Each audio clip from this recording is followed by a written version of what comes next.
Hello dear student, welcome back again with another topic. Last जो दो topic था 1D and 2D, उसमें तुम लोगों का बहुत ही अच्छा सपोर्ट था। तो जो पहला दो वीडियो नहीं देखा तो वो देख कर आ जाइए, तो वेक्टर इजी होगा। तो पहले हम लोग जस्ट 1D 2D वेक्टर, उसके बाद काइनेमेटिक्स का और भी दो चार पार्ट है, तो हम लोग काइनेमेटिक्स को 5 चैप्टर से डिवाइड कर लिया, 5 पार्ट से डिवाइड कर लिया। पहले काइनेमेटिक्स ख़त्म होगा, ऐसे ऐसे करके टोटल हम लोग 50 डे में टोटल 11 और 12 सिलेबस ख़त्म कर लेंगे।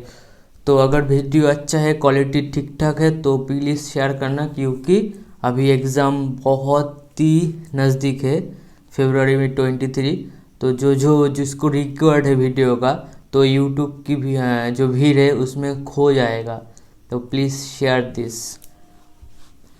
क्वांटिटी, अभी क्वांटिटी क्या है?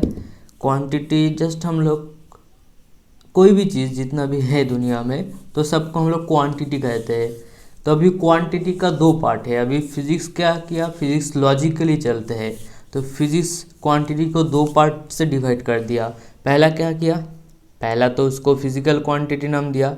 फिजिकल क्वांटिटी कौन होगा? जिसको हम लोग मेज़र कर सकते हैं, और नॉन फिजिकल क्वांटिटी जो हम लोग मेज़र नहीं कर सकते, लाइक लव, फ्रेंडशिप। ओके, अभी फिजिकल क्वांटिटी का दो part, scalar and vector. Scalar का example mass, distance, energy, work done.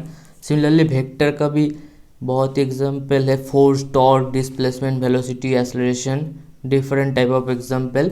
अभी वेक्टर, स्केलर, वेक्टर क्यों यूज़ हुआ, इसका एग्जांपल से हम लोग इजी वे से समझ सकते हैं। पहले क्या हुआ, एक आदमी गया एक ऑटो स्टैंड में, तो आदमी गया ऑटो स्टैंड में और ड्राइवर को पूछा 5 किलोमीटर जाना है।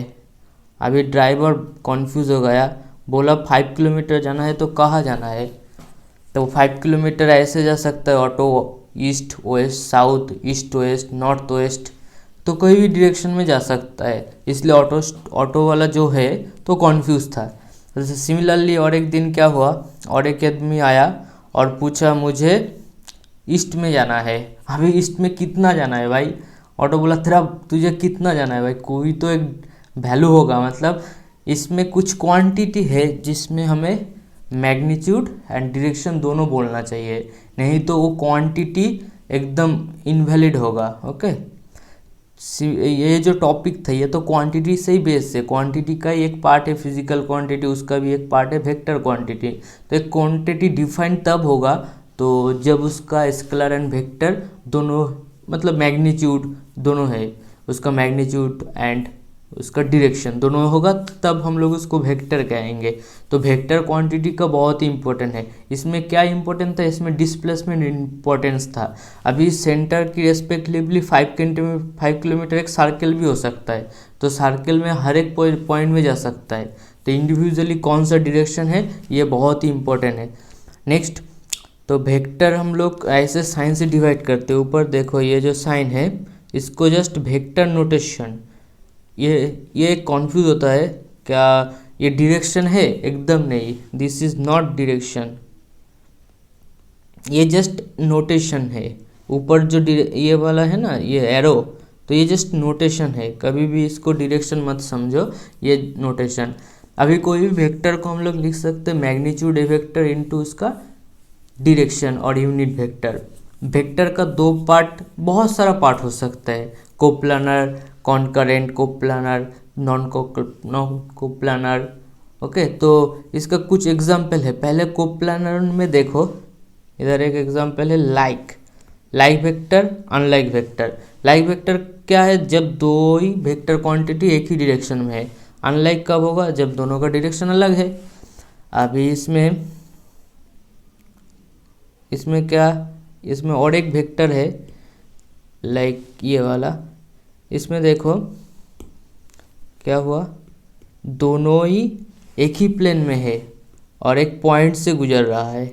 अगर पॉइंट से गुजरेगा तो उसको कॉन्करेंट कहते हैं, like F1 vector, F2 vector. तो कॉन्करेंट फोर्स और कॉन्करेंट वेक्टर क्वांटिटी का एक ही डेफिनेशन है, वो एक पॉइंट से गुजरेगा। दोनों का वेक्टर एक पॉइंट से इनकमिंग होगा या आउटगोइंग होगा। तो इसको क्या नाम देते हैं, कोप्लानर कॉन्करेंट। अभी इसमें देखो एफ एफ एक ही प्लेन में है मगर कॉन्करेंट नहीं है, दोनों का पॉइंट अलग है, acting point of vector quantity अलग अलग है, इसलिए इसका नाम दे दिया कोप्लानर नॉन करेंट। सिमिलरली इस डायग्राम में देखो नॉन कोप्लानर कॉन्करेंट, तो ये है क्या, ये प्लेन येलो वाला प्लेन में है, एक बॉक्स के येलो वाला प्लेन जिसको हम लोग वॉल कह सकते हैं, ये वॉल है और नीचे जो है फ्लोर है, तो ये फ्लोर ये वॉल है, दोनों अलग अलग प्लेन है, इसलिए नॉन कोप्लानर। अभी कॉन्करेंट क्यों है, क्योंकि दोनों का पॉइंट सेम है, नॉन कोप्लानर कॉन्करेंट। बाकी पार्ट देखो, ये नॉन कोप्लानर नॉन कॉन्करेंट, क्योंकि ये जो फोर्स या वेक्टर क्वांटिटी है F1 F2 तो दोनों अलग अलग प्लेन में है और उसका पॉइंट जो एक्शन है दोनों वो भी अलग है, इसलिए नॉन कोप्लानर नॉन कॉन्करेंट। अभी नेक्स्ट टॉपिक आएगा वेक्टर एडिशन। वेक्टर एडिशन बहुत इंपॉर्टेंट पार्ट है। वेक्टर एडिशन लाइक देखो इधर 5 न्यूटन 7 न्यूटन अगर एक ही डायरेक्शन में ऐड होगा तब एल्जेब्रिक समेशन होता है, 5 newton plus 7 newton total addition करके हम लोग 12 न्यूटन निकल देते हैं। सिमिलरली 5 न्यूटन 7 न्यूटन अगर ऑपोजिट होगा तो जिसका मैग्नीट्यूड ज़्यादा है उसी डायरेक्शन में वेक्टर का डायरेक्शन होगा। तो इसको अगर एंगल में एक्ट होगा, दोनों फोर्स अगर एंगल में एक्ट हुआ, अभी एक एग्जांपल है, अभी क्या हुआ रिवर में एक बोट फंस गया, अभी रिवर में बोट फंस गया, अभी ये दोनों बोला मुझे नया बोट मिल गया, ओके रिवर में बोट है, तो अभी इस बोट में ऐसा ही तैराते हुआ आ गया, तो अभी दोनों बोला मुझे चाहिए मुझे चाहिए, अभी दोनों रस्सी से उसको खींच रहा है, दोनों रस्सी से खींच रहा है। इसने सोचा मैं अगर ज़्यादा फोर्स दूँ, ये सेकंड वाला आदमी ये फर्स्ट वाला आदमी, तो सेकंड वाला आदमी सोचा मैंने अगर ज़्यादा फोर्स दूँ तो मेरे तरफ आएगा। F1 ने भी सोचा मैंने अगर ज़्यादा फोर्स दूँ मेरे तरफ आएगा, क्योंकि दोनों को तो फिजिक्स भी पता नहीं था और वेक्टर क्या है वो भी पता नहीं है, तो अभी दोनों अपनी जितना भी फोर्स है वो यूज़ कर रहा है। तो अभी क्या हुआ, बोट किसी की डायरेक्शन में गया ही नहीं, बोट क्या हुआ, इधर बैठा हुआ एक आदमी था जिसको फिजिक्स आता था, ओके मतलब आइंस्टाइन न्यूटन ऐसा कोई लोग ऐसे बैठा था, उसने देखा ये आदमी दोनों ऐसा ऐसा कर रहा है तो उसको पता था मेरे पास ही आएगा, मिडिल में बैठा हुआ था ऑलमोस्ट। अभी F2 ज़्यादा फोर्स लगाया इसलिए थोड़ा सा उसके डायरेक्शन में है मगर पूरा नहीं गया, तो फाइनली बोट किसको आया, इसके पास आ गया क्योंकि इसको फिजिक्स आता था। तो अभी इसमें आया तो इसका मैग्नीट्यूड क्या होगा, कितना फोर्स यूज़ हुआ था बोट में और कौन सी एंगल में आएगा, तो इसमें दो चीज़ इम्पोर्टेंट है, एक है magnitude of resultant vector and दूसरा डायरेक्शन ऑफ रिजल्टेंट वेक्टर। तो इसके पहले हमें एक इजी टॉपिक और बहुत ही इम्पोर्टेंट टॉपिक डिस्कस करना है, वो है vector angle. What is vector angle? अभी वेक्टर एंगल डेफिनेशन क्या है, जस्ट डेफिनेशन मतलब concept, angle between two incoming and outgoing vector, दो इनकमिंग और दो आउटगोइंग वेक्टर के बीच में जो एंगल होगा उसको हम लोग वेक्टर एंगल बोलेंगे। अभी इधर देखो ये एक वेक्टर क्वांटिटी है ए, ये बी है, दोनों के बीच में एंगल थीटा है, वो होगा वेक्टर एंगल। इसमें भी अगर इनकमिंग होगा तो भी वेक्टर एंगल, इसको एक्सटेंड करोगे तो ये क्या हो जाएगा, उसी पॉइंट से आउटगोइंग हो जाएगा, तो ये एंगल होगा वेक्टर एंगल। ए वेक्टर बे वेक्टर ये वेक्टर एंगल नहीं है, फाई नॉट वेक्टर एंगल। अभी ये जो थीटा है वो वेक्टर एंगल है, क्योंकि अगर तुम एक को एक्सटेंड करोगे तो समझ आएगा कौन वेक्टर एंगल है। Vector addition with help of vector component, तो बुक में जैसा है ऐसा हम लोग प्रूव नहीं करेंगे, क्योंकि ये चीज़ पूरा न्यूमेरिकल सॉल्व में यूज ही होगा और इससे क्या होगा, तुम्हें नया फॉर्मूला याद रखने का कोई ज़रूरत नहीं, जस्ट इसमें हम लोग प्रूव करेंगे जो हम लोग सीखा तो वो ठीक ठाक है। तो देखा क्या हुआ, मैंने क्या किया, दो वेक्टर है A vector and B vector, I think इधर दिख रहा है, ये बी वेक्टर है ये ए वेक्टर है, दोनों के बीच में जो वेक्टर एंगल था वो थीटा था, ये वाला थीटा के ये थीटा है। तो अभी क्या हुआ, ए और बी के लिए जो आया था रिजल्टेंट, अभी मैंने क्या किया, मैंने जस्ट ए को बोला तू शांत रह, बैठा रहा चुपचाप बैठा रहा, अभी बी को मैंने कंपोनेंट डिवाइड कर दिया, बी को बोला भाई तू डिवाइड हो जाए कंपोनेंट में, बी बोला मुझे दो चीज़ से बहुत प्यार है, एक है कॉस थीटा एक है साइन थीटा। अभी बी ने क्या किया, बी ने B cos theta B sine theta हो गया। जब बी कॉस थीटा और बी साइन थीटा होगा तब बी का कोई भी एग्जिस्टेंस नहीं रहेगा, तो बी कॉस थीटा हो गया। अभी ऑलरेडी ये तो था, तो ए प्लस बी कॉस थीटा, और क्या है अभी परपेंडिकुलर में क्या होगा, बी पार्ट था उसका बी साइन थीटा हो जाएगा। अभी इसको हम लोग ऐसे लिख सकते हैं बी साइन थीटा। अभी ये जो दोनों चीज़ है ना, ये क्या होगा, हाइपोटेन्यूस। तो इधर देखो, तो ट्रायंगल लॉ यूज हो गया, ये 90 डिग्री एंगल है, तो क्या लिख सकते हैं, base square plus perpendicular equal to hypotenuse square, और इधर क्या है हाइपोटेन्यूस, ट्रायंगल लॉ यूज किया, hypotenuse square equal to base square plus perpendicular square, automatically ये plus B cos theta use किया, बी साइन थीटा यूज़ किया, उसके बाद खेला ख़त्म, A square plus B square plus 2ab cos theta. यही तो हम लोग बहुत ही मतलब मेहनत करते करते ये प्रूफ करते थे, वो तो ऑटोमेटिकली इधर कंपोनेंट से आ जाता है। सिमिलरली टेन अल्फा होगा क्या, टेन अल्फा ऐसे ही रट्ठा मारेंगे B sine theta by A plus B cos theta, ऐसा नहीं। इसमें देखो टेन अल्फा देखो perpendicular by base, perpendicular by base, ये डायग्राम देखो इससे इजी होगा, ये डायग्राम वैसे इजी होगा। अभी इस डायग्राम से जो अगर समझना है तो जिस तरफ एंगल होगा उसका ऑपोजिट वैल्यू ऊपर होगा। अल्फ़ा किसके साथ एंगल है, अल्फ़ा ए के साथ एंगल था, तो ऑपोजिट वैल्यू बी होगा, जिस जो ऑपोजिट है उसके साथ साइन थीटा मल्टीप्लिकेशन होगा, जिसके साथ साइन थीटा मल्टीप्लिकेशन होता है उसके साथ ऑटोमेटिकली नीचे कॉस थीटा मल्टीप्लिकेशन होता है, बाकी चीज़ इधर बैठा होता है। अगर ये अल्फ़ा है, बीटा कौन होगा, ये beta equal to tan theta minus alpha, तो ऑटोमेटिकली यह होगा A sine theta by B plus A cos theta. ये प्रूव ऐसे ही कर सकते हो। फिर भी इधर देखो बीटा क्या होगा, बीटा एंगल कर रहा है किसके साथ, बीटा एंगल कर रहा है बी वेक्टर के साथ, तो ऑपोजिट कौन है, ए है, उसके साथ मल्टीप्लिकेशन कौन होगा, साइन थीटा, जिसके साथ साइन थीटा मल्टीप्लिकेशन होगा और नीचे उसके साथ कॉस थीटा भी मल्टीप्लिकेशन होगा। Okay, cos theta sine theta प्यार है, बहुत अच्छा, उसके साथ क्या होगा, बाद में बी एडिशन हो गया। तो ये है नेक्स्ट पार्ट, दो फॉर्मूला हो गया। Next part vector subtraction. और वेक्टर सब्सट्रैक्शन क्या है, एडिशन जो था सब्सट्रैक्शन वही है।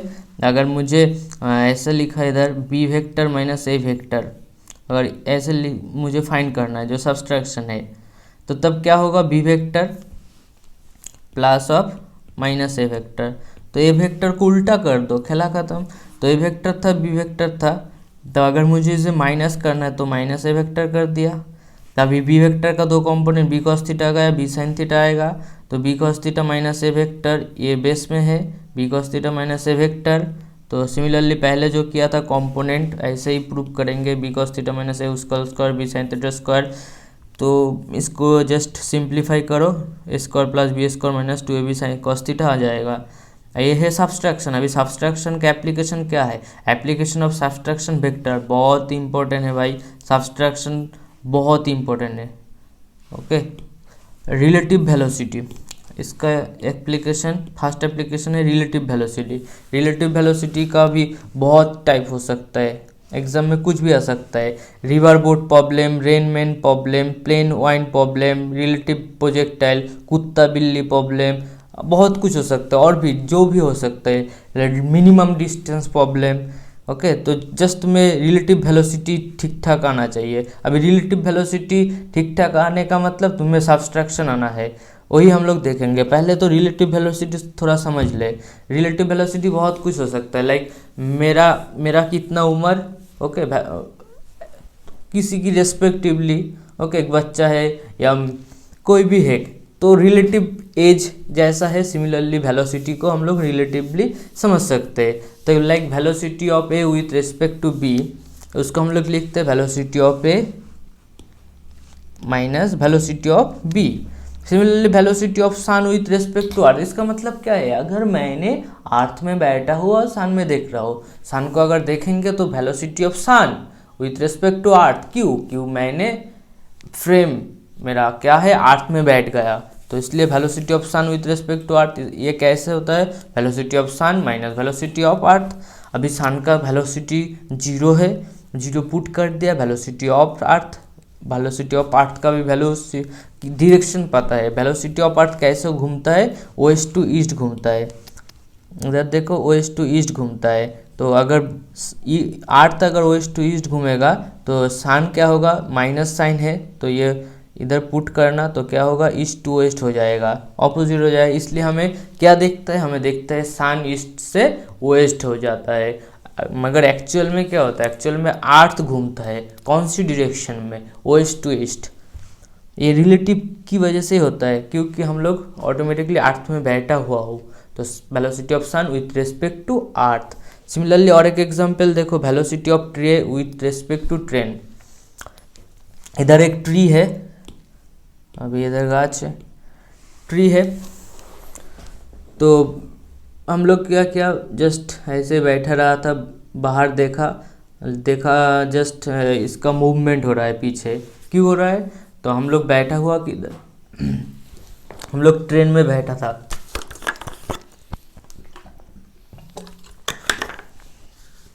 ट्रेन में है, तो velocity of tree with respect to train, तो पहले वेलोसिटी ऑफ ट्री होगा, उसके बाद वेलोसिटी ऑफ ट्रेन होगा। तो ट्री एक्चुअल में क्या है, 0 वेलोसिटी है, ट्रेन का कुछ वेलोसिटी होगा, तो जस्ट माइनस वीटी लिख दिया।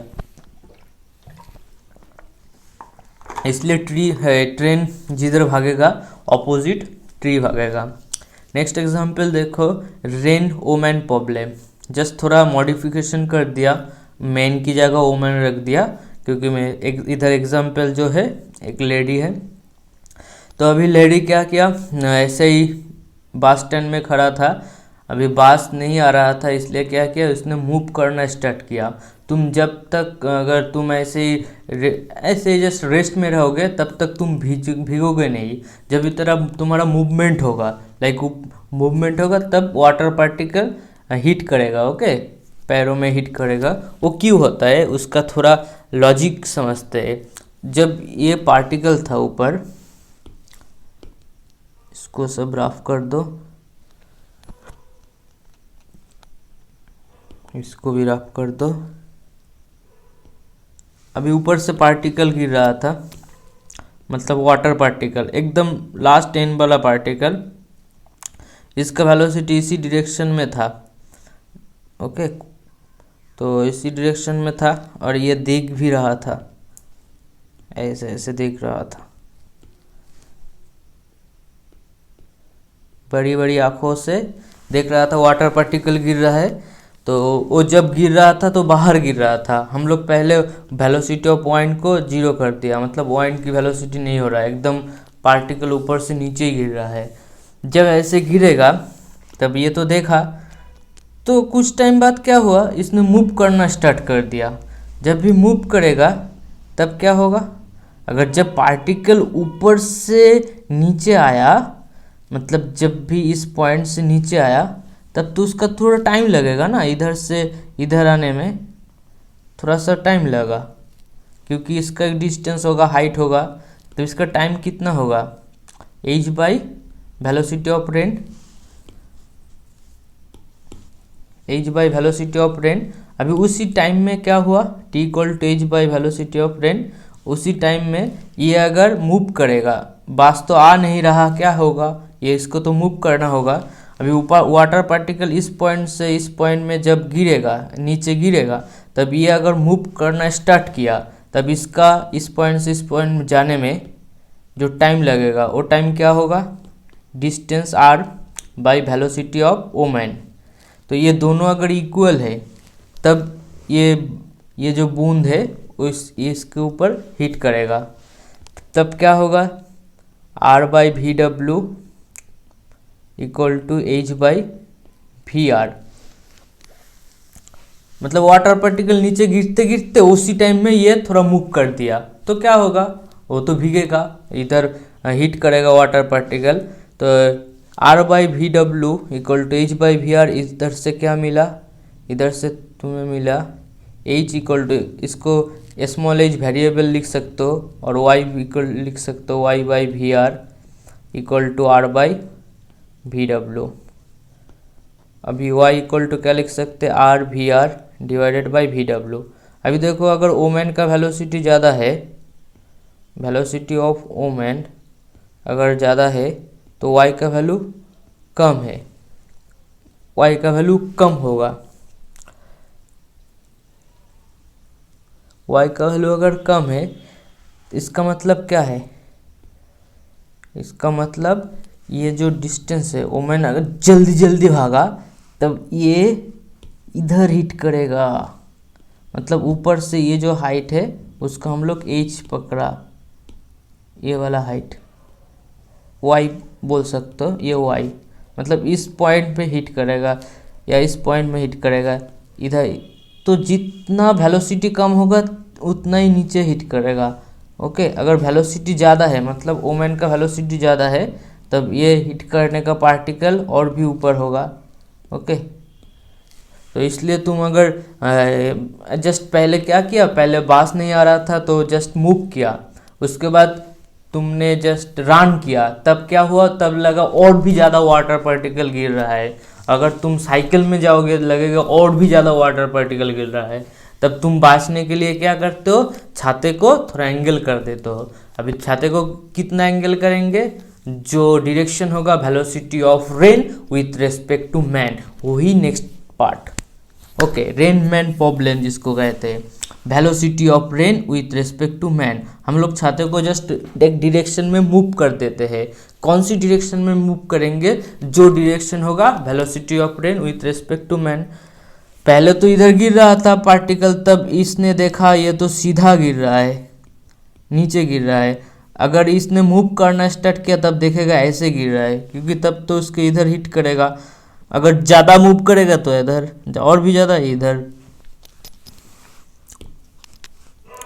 तो वेलोसिटी ऑफ मैन इधर है तो वेलोसिटी ऑफ रेन इधर है, तो अगर वी आर एम लिखेंगे तो क्या होगा, velocity of rain minus velocity of man. ये पुट कर दिया, तो इधर भी देखो इधर है velocity of rain minus we m, velocity of rain plus minus of v m. तो अगर वाइन भी ऐड हो जाएगा, मतलब वाइन का वेलोसिटी ऐड हो जाएगा, तो पहले वाइन का वेलोसिटी और रेन का वेलोसिटी ऐड कर देना। तो क्या होता है, जब वाइन मूव करते हैं तब wine plus velocity of rain दोनों ऐड हो जाता है, उसकी वजह से और भी ज़्यादा से ज़्यादा वेलोसिटी मिलता। और उसके साथ क्या करना है, total velocity minus we M, हर टाइम क्या होगा, मैन का वेलोसिटी माइनस होगा। River boat problem, next and last topic. River boat problem क्या है, तो रिवर बोट प्रॉब्लम इधर देखो, velocity of boat with respect to river VVR को कहते हैं। तो उसके पहले जस्ट समझ लो, ये एक बोट था या नाव था, अभी इसको इधर लेकर आओ, ये वाला बोट को इधर लेकर आओ, तो वो क्या होगा, वो बोट का एक वेलोसिटी होगा, मतलब ट्राई करेगा, एक डायरेक्शन में भागने का ट्राई करेगा। तो बोट जिस डायरेक्शन में भागने का ट्राई करता है उसी डायरेक्शन में एक्चुअल में नहीं जाता, मतलब ग्राउंड में बैठा हुआ आदमी अलग देखता है, ये ग्राउंड में बैठा हुआ आदमी देख रहा है बोट इस डायरेक्शन में जा रहा है, मगर एक्चुअल में क्या हुआ था, एक्चुअल में बोट ट्राई कर रहा था इस डायरेक्शन में मूव करने में, वीवीआर।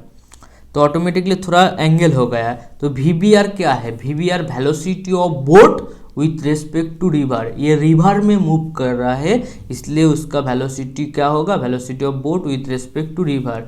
और ये जो है ना वीबीजी, इसको कहते हैं VBG, velocity of boat with respect to ground, जो ज़्यादा होगा। तो क्या इसको और भी इजी तरह से समझ सकते हो, velocity of boat with respect to river equal to velocity of boat with respect to ground, and velocity of boat with respect to river का वेलोसिटी क्या होगा, रिवर का velocity with respect to ground. तो just VBG क्या होगा, addition हो गया, इसलिए जो ग्राउंड में बैठा हुआ आदमी वो ज़्यादा जल्दी देखेगा, मतलब बोट ज़्यादा जल्दी भाग रहा है तो ग्राउंड की रेस्पेक्टिवली। तो इसको समझने के लिए हमें y axis and x axis दोनों डिवाइड कर देना है। अभी पहले ही बोला था वेक्टर क्वांटिटी को जस्ट कंपोनेंट डिवाइड करो, इजी होगा। हम लोग वी बी आर जो velocity of boat with respect to river उसको दो कंपोनेंट डिवाइड कर दिया, एक कॉस थीटा और एक साइन थीटा। बहुत प्यार करते हैं, वो एक cos theta v B r cos theta हो गया और v B r sine theta होगा। उसके बाद क्या होगा, वी बी आर गायब हो जाएगा। तो v B r sine theta जो है वो क्या है, velocity component in y direction. Similarly x direction में क्या होगा, v B r cos theta होगा, उसके साथ ऑलरेडी वेलोसिटी ऑफ रिवर था, तो वी एक्स डायरेक्शन वेलोसिटी मिल गया। तो अगर वी एक्स है अभी, तो इसमें तो एक्सेलरेशन कुछ नहीं होगा, तो सिंपली एक्स क्या होगा, x equal to v x into t. तो वी एक्स का वैल्यू पुट कर दिया, टाइम का वैल्यू मिल जाएगा। कहाँ से मिलेगा, वाई एक्सिस को थोड़ा बहुत एक्सटेंड करने से। वाई एक्सिस का क्या था, टाइम, इधर से मिलेगा। देखो v Y equal to we B r sine theta, दोनों में तो टाइम सेम होगा, v Y equal to we B r sine theta. तो इधर से मैंने क्या किया, y equal to v y t, तो टी निकल गया, टी को पुट कर दिया। तो ये ऐसा नहीं है, इसको तुम्हें याद करना ही होगा। बच्चा बहुत खुश, फॉर्मूला याद नहीं करना है, हाँ एकदम याद नहीं करना है। जितना भी देगा एक्स एक्सिस वाई एक्सिस में तोड़ दो, सारे क्वेश्चन होगा। मैंने पहले ही बोला था, जब भी प्रोजेक्टाइल मोशन हुआ था पहले चैप्टर, उसमें एक्स एक्सिस वाई एक्सिस में तोड़ दो, तो उधर से और भी कॉन्सेप्ट क्लियर होगा। पहला वाला जो वीडियो है प्रोजेक्टाइल मोशन का, मिनिमम वो देख लेना, तो समझ आएगा एक्स एक्सिस वाई एक्सिस तोड़ना मतलब क्या है। मिनिमम टाइम, अभी इससे टाइम भी मिल जाएगा। हर एक फॉर्मूला, एक भी फॉर्मूला ऐसा नहीं याद करना है, सबको छोड़ दो, बट जस्ट देख लो कैसे होता है। सिमिलरली टाइम मिनिमम कब होगा, जब साइन थीटा मैक्सिमम होगा। इस फॉर्मूला से आता है क्या, टाइम मिनिमम कब होगा, जब sine theta maximum, theta equal to 90 degree. तो angle between velocity of river and V B R 90 degree होगा। अभी अगर 90 डिग्री है तो कॉस थीटा कॉम्पोनेंट क्या होगा, जो कॉस थीटा है ना, ये तो गायब हो जाएगा। तो we X equal to we R आएगा, V Y equal to we B R, similarly V B equal to root over of V R square plus we B R square. और एस क्या होगा, एस क्या है, x, x distance, x क्या है, we B, S वाला चीज़ है, मतलब ये पार्ट, इसको हम लोग एस कहते हैं। एस इक्वल टू जो डिस्टेंस ट्रैवल करेगा, ये जो डिस्टेंस, ये वाला, ये देखो एस लिखा, तो एस इक्वल टू क्या होगा, v b into t. Just put कर देना, तो हर एक फॉर्मूला याद रखोगे, ऑलरेडी मेमोरी फुल है, तो एग्ज़ाम के पहले इतना याद भी नहीं रहेगा, स्टेप बाय स्टेप कर लेना। नेक्स्ट लास्ट होगा x equal to we r into time, अब टाइम को लिख दिया। ये वी आर क्या है, x equal to v x into t. जब भी एक्स लिखा होगा ऑटोमेटिकली पता है s equal to v t, v x into t. पहला जो 4 इक्वेशन था 1D मोशन में, s equal to u t plus half of t square, वो जो 5, उतना ही काफ़ी, पूरा काइनेमेटिक्स खत्म हो जाएगा। Next minimum x, x minimum कब होगा, जब ये डिस्टेंस में हिट करेगा, एकदम ऊपर, एकदम सीधा जाएगा। एकदम सीधा कब जा सकता है, जब एक्स एक्सिस का डायरेक्शन जो वेलोसिटी है बी एक्स, वो गायब हो जाएगा। तो जस्ट मैंने इधर से वी एक्स 0 पुट करेंगे, तो एकदम देखो वी एक्स 0 पुट कर दिया, v r plus we B r cos theta equal to 0, तो cos theta equal to minus v are by we r, खिला खत्म। ओके लास्ट, अभी क्या हुआ, अभी कभी कभी स्विमर भी ट्राई करता है। अभी देखो मतलब रिवर बैंक में क्या होता है, south bank to north bank, कभी स्विमर भी ट्राई करता है। जब भी स्विमर ट्राई करेगा उसका तो वेलोसिटी थोड़ा कम होगा रिवर की वेलोसिटी रेस्पेक्टिवली। अगर रिवर की वेलोसिटी की रेस्पेक्टिवली अगर कम है, तो भी का एक जो कंपोनेंट आएगा स्विमर का, तो ये क्या होगा, भी लाइक कुछ भी समझ लो, ये थोड़ा सा एंगल थीटा है तो ये कॉस थीटा होगा।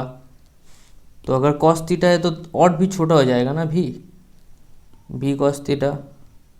और इस डायरेक्शन में क्या वेलोसिटी, सिमिलरली इस डायरेक्शन में कौन है, वेलोसिटी ऑफ रिवर।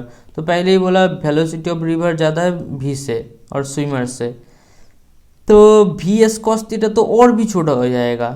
तो फाइनली वी आर तो बड़ा ही होगा वी एस कॉस थीटा से भी। तो इसलिए इस डायरेक्शन में वी एक्स कभी भी 0 नहीं हो सकता। वी एक्स का वैल्यू होगा। अगर वी एक्स का वैल्यू है तो 100% एक्स का भी वैल्यू है, x equal to v x into t. Okay, इसलिए थोड़ा बहुत डिस्टेंस मूव करता है अगर वेलोसिटी ऑफ रिवर ज़्यादा है compare to velocity of boat या स्विमर या नाव या कुछ भी। तो ऐसा कुछ हो सकता है। तो तब x equal to d by we we r sine theta into v r plus v we r cos theta. फिर भी हम चाहते हैं भाई x को तो भाई थोड़ा बहुत मिनिमम कर दो। x को जीरो नहीं कर पाओगे ठीक है, मगर मिनिमम तो करो। तो बोला हाँ मिनिमम कर देंगे। तो तब तुम्हारा स्विमर का वेलोसिटी का डायरेक्शन थोड़ा इंटेलिजेंट से यूज़ करना है। कैसे? तो पहले x का डेरिवेटिव फाइंड करो dx बाई डी थीटा।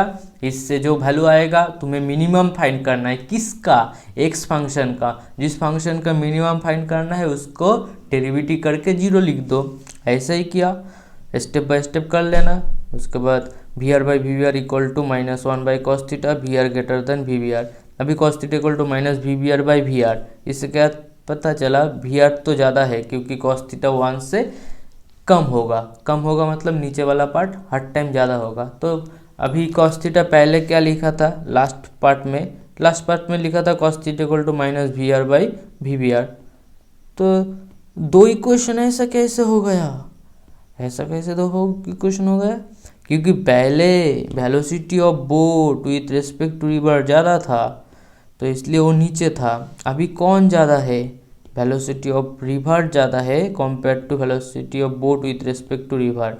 तो जो ज़्यादा होगा वो नीचे होगा। ओके, ये नया कोई रूल नहीं है, पहला वाला ही से हम लोग निकल सकते हैं। अभी माइनस क्यों आया? क्योंकि वो एक्यूट एंगल है। ये जो थीटा है ना, velocity of river and velocity of v we r, velocity of boat with respect to river, ये एंगल एक्यूट नहीं ऑब्टूज एंगल होगा। ओके, ग्रेटर देन 90 डिग्री, तो इसलिए नेगेटिव आता है। अभी कुछ क्वेश्चन प्रैक्टिस करते हैं। पहला क्वेश्चन क्या बोला?